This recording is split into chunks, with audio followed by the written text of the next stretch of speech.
Tulipenda kumuuliza kuhusu shughuli mbalimbali za maendeleo. Mnasaidiaje wasiojiweza? Jumuiya hii inawasaidia chochote wasiojiweza, kwani Mwokozi wetu Yesu Kristo ndiye aliyekuja duniani kuwakomboa. Alikuwa na haya ya kujibu. Nibyo ubundi mu kamenyero ka Kiliziya Gatolika cyangwa n'abakristo muri rusange dukunda kugendera ku muco wa Yesu. Ndiyo, kawaida ya kanisa Katoliki au Wakristo kwa jumla tunapenda kuiga mfano wa Yesu Kristo.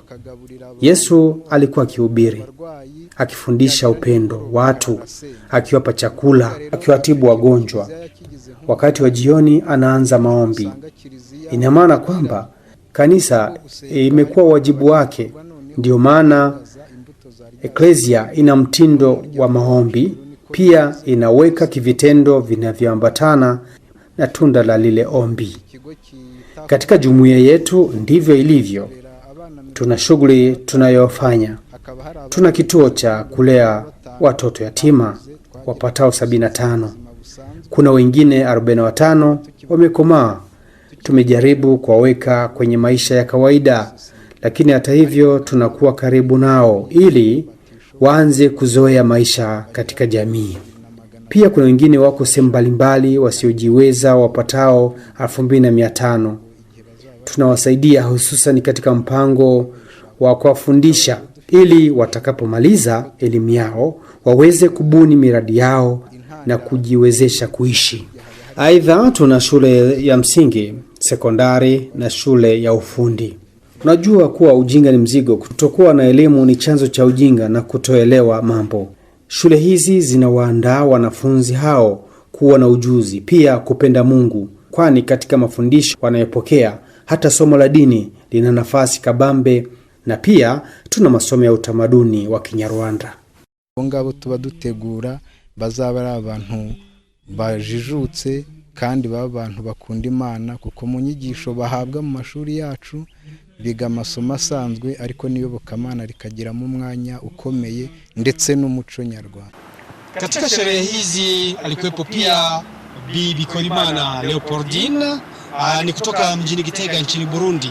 Yeye pia nilipenda tueleze akiwa ni miongoni mwa wale washiriki katika sherehe hizi. Je, baada ya kufika nyumbani mnataraji kufanya nini? Haya yote ningependa utueleze na matumaini yenu na mnayotarajia siku za usoni. Ico duteze kuri runo rugendo, dukunze kuza dukora urugendo rweranda. Buri mwaka turaza kwifatanya n'umuryango w'umusaraba w'ikuzo wama udufasha guhimbaza ibi birori byeranda. Tunachotaraji kwa maandamano haya ya njia ya msalaba mtakatifu ambayo tumekuwa tukifanya kila mwaka, tunakuja kushirikiana na wenzetu katika kuadhimisha njia ya msalaba inayotusaidia kila mara kwenye sherehe hizi takatifu. Tunachotaraji sasa ni kupata amani, upendo miongoni mwa watu, kwani katika maandamano haya ya amani ni njia ya msalaba. Tunaombea nchi zetu amani na usalama, ukanda wa maziwa makuu na dunia kwa jumla. Mimi naitwa kwa jina la Pascal Mirindi, natoka Bukavu katika nchi ya Kongo. Pascal Mirindi, ningeomba utueleze, umepata mwaliko huu kuja hapa nchini Rwanda kwa ajili ya amani. Bila shaka kwenye safari kama hii, hebu ulipata ujumbe huu namna gani, huu mwaliko kuja nchini Rwanda kuja kushirikiana na Wakristo wenzako? Kumekwisha kupita miaka karibu 4. Sisi tulikuwa tunazunguruka katika nchi za ziwa kubwa, ni kusema katika nchi ya Rwanda, Burundi na Kongo, kwa kuhimiza ndugu zetu wa Fransiskani wa laiki. Hapo tulisikia na tukatambua kama huku kuna shirika lingine linaloitwa shirika la msalaba, na shirika hilo lilikamatia mizizi katika shirika la wa Fransiskani. Na hapo tukajiunga pamoja nao, kwa kuwa wao wanazoea kufanya maandamano siku ya msalaba. Ndipo tulikusudia kuwa tunashiriki pamoja nao kusudi tuvunje mipaka iliyotiliwa na ndugu ambao hawapendi amani katika nchi hizo tatu.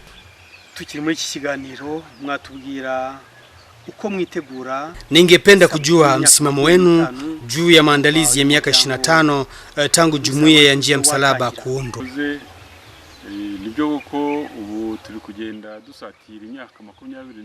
Asante, ni kweli tunakaribia kuadhimisha miaka 25 tangu tuanzishe jumuiya ya njia msalaba hapa nchini.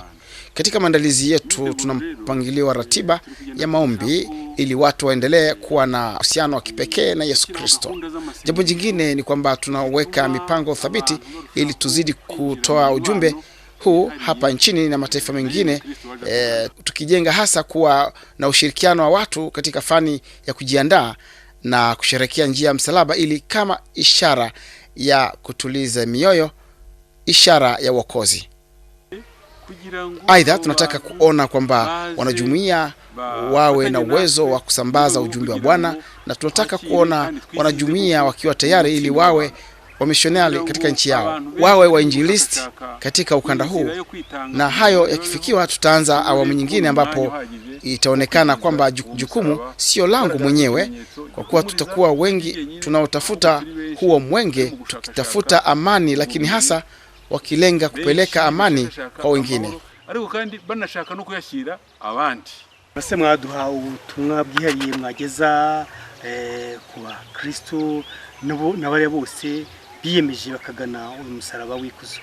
Kwa kumaliza mazungumzo yetu, mheshimiwa, je, kuna ujumbe wa kipekee kwa wale wote waliofuata njia ya msalaba na waumini wote kwa ujumla? Uko mubibona muri santere, muri iki kigo, mu murwa wo gutsinda ko musaraba w'ikuzo, ujumbe wa kipekee kama mnavyoona katika kituo hiki cha njia ya msalaba ni kituo ambacho bado kinajijenga. Watu mbalimbali wanakuja kitembelea, ambapo leo kipo kwa ajili ya watu wapenda amani, kiasi kwamba wanaokuja hapa wengi wao tunawatafutia hifadhi kwenye majumba jirani na hapa karibu.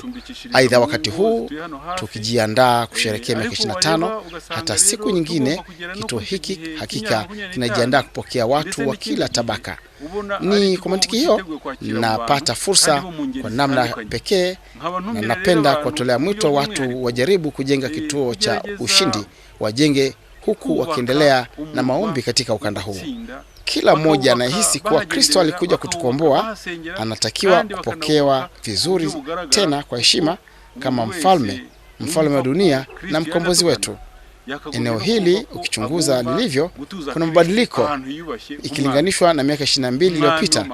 Inamaanisha kwamba tunasubiri kwa miaka ijayo eneo hili litakuwa ni miongoni mwa maeneo maarufu kama Kibeho, Lourdes na sehemu nyinginezo, ambapo natakiwa kuja eneo hili ambako kuna chanzo na kitulizo cha roho. Ahantu hari isoko bagomba kuza bose kugira ngo bashire inyota. Hatuwezi kukamilisha mazungumzo haya bila kuwajulisha shughuli zinazofanywa kwenye kituo cha njia ya msalaba eneo la Byimana. Kila siku ya Alhamisi majira ya saa 11:30 panafanyika sala kwenye kanisa dogo la François d'Assise. Kila Ijumaa saa 9:30 alasiri wanaifuata njia ya msalaba. Majira ya saa 10 jioni ni sala ya Rozali. Kama mlivyofuatilia vizuri na kusikia ujumbe kutoka kwa watu mbalimbali waliohojiwa, hakuna shaka Mungu yuko pamoja nao. Yanayofanyika kwenye kituo hicho bila shaka yana manufaa kwa wananchi na hata ulimwengu kwa jumla. Kama mlivyofuatilia vizuri kwenye makao haya ya ushindi wa njia ya msalaba na kuweza kusikia ujumbe kutoka kwa watu mbalimbali, bila shaka Mungu yuko pamoja nao. Ujumbe huu pamoja na vitendo vilivyoko hapa vina manufaa kwa Wakristo na ulimwengu kwa ujumla. Mwandalizi na mtayarishaji wako alikuwa ni Christopher Karenzi, na watakieni kila laheri. Shukrani.